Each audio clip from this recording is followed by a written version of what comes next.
There's a fire in my chest, man, I'm feeling it. Throughout my degree, I have completed 3 teaching placements and community service, all of which have allowed me to build the skills and knowledge necessary for competence in all 3 teaching domains: professional knowledge, professional practice, and professional engagement. Within the 3 domains, there are 7 professional standards for teaching. The following presentation will provide evidence of how I meet each of these standards. During my most recent placement, I planned and implemented a sequence of work for a cohort of students in a remote Indigenous school. The sequence coincided with the school's Culture Week. This sequence included a number of lessons with varying activities based around the local Indigenous language, Murrumbidgee. In planning and executing these lessons, I demonstrated a deep understanding of the students and their individual linguistic and cultural backgrounds. I utilised recognised strategies for teaching Indigenous students, including story sharing, deconstruct, reconstruct, non-verbal, land links, and community links, as outlined in Yunka Porter's 8 Ways Aboriginal Pedagogy Framework. One lesson included adults from the community collaborating in the classroom to teach some local language. In another activity, I engaged one of the more difficult students to tell a story to the class in Murrumbidgee. The students then had to create a picture to retell the story and were instructed not to speak English for the entire lesson. At the end of the lesson, I had to try and retell the story from what I could see and what Murrumbidgee words I could recognise.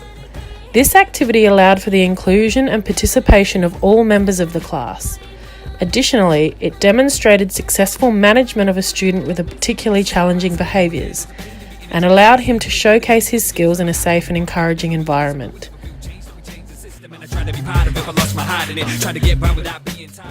One lesson plan that I accomplished was a creative writing task.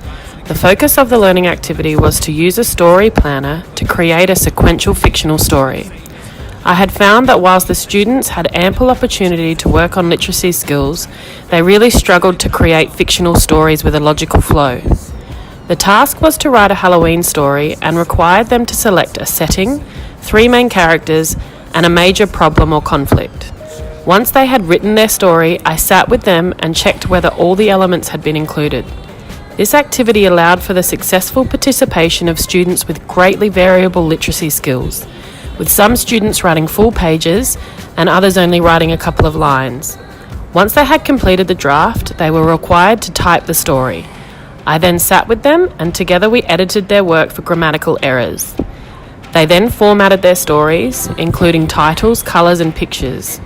This task allowed both myself and the students to see their work progress from their story plan to a first draft document and then a final product. It promoted students to develop their ICT skills and present their work in an alternate format.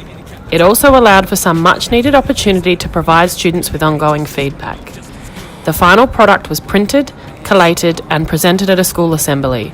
The students presented each class with a copy of the book for their reading corner.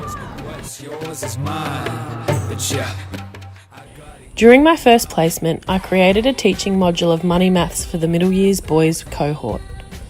With greatly varying levels of numeracy, I designed a booklet that included a base level of money maths work and then differentiated. It went down for those learners with lower numeracy levels or additional learning needs, as there are a number of students on EAPs, and also included extension work for those with more advanced numeracy skills. The module included a number of group activities that the class did together, including interactive PowerPoints, online games such as Kahoot and Money Apps, and Money Dominoes and Bingo. It also allowed ample time for individual work on the booklet worksheets. The module ran over my entire placement 5 weeks, and students were awarded maths money dollars for their work in the class. At the end of each week, the marked booklets were handed back to students, giving them the opportunity to amend their mistakes and earn further money maths dollars. It was a successful module, and I was pleasantly surprised with the high level of engagement from the class. However, there were some small elements that I wasn't happy with. Early in my second placement, I was fortunate enough to take part in a PD day with other remote schools in the region. The PD was run by Lane Maths team, and focused on planning, implementing, and differentiation in maths. There are a number of strategies that I believed could be implemented within my Money Maths module to make it more cohesive.